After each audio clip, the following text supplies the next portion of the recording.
దాడులు జరిగాయి, హత్యాయత్నం జరిగింది, వెనుకలు ఎన్నో కుట్రలు కుతంత్రాలు ఎదనీయకుండా ముందుకు వెళ్లకుండా జరిగాయి. బట్ అయినా స్టిల్ మీరు పోరాడడానికి ఏంటి ధైర్యం అన్నా? ఎవరు మీకు స్ఫూర్తి? ఏంటి ఇంత ధైర్యం మీకు? ఎట్లాగో చనిపోతాం, చనిపోయేదానికి భయపడడం దేనికి? అదొక్కటే కాన్ఫిడెంట్ నాకు. నా పైన ఇప్పటికీ 3 సార్లు మర్డర్ అటెంప్ట్ జరిగింది.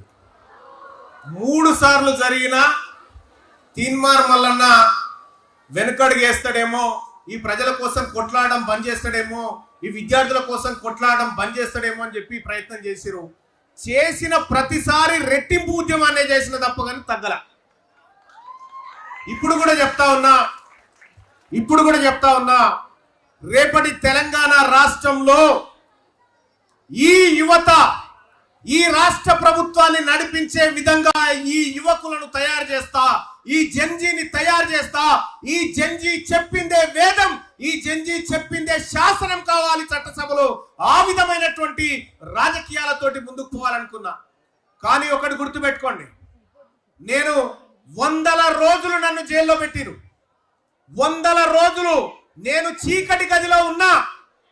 ఏ ఒక్క రోజు కూడా ధైర్యపడలే. అదే వ్యక్తికి చెప్పిన, నా పైన దాడి చేసినావు కదా, నీ ప్రగతి భవన్ గోడలు బద్దలు కొడతా అని చెప్పినా కరెక్ట్ గా పనిచేసి చూపెట్టినా. నిన్ను ఈ రాజకీయంలో సమాధి చేస్తా అని చెప్పినా బరాబరా చేసి చూపెట్టినా. ఒక్కటే ఒక్క ధైర్యం, మళ్ళా జన్మ లేదు, ఏదైనా ఇప్పుడే చేయాలి. అందుకోసమే ముందుకు పోతా ఉన్నా. అదే నా ధైర్యం.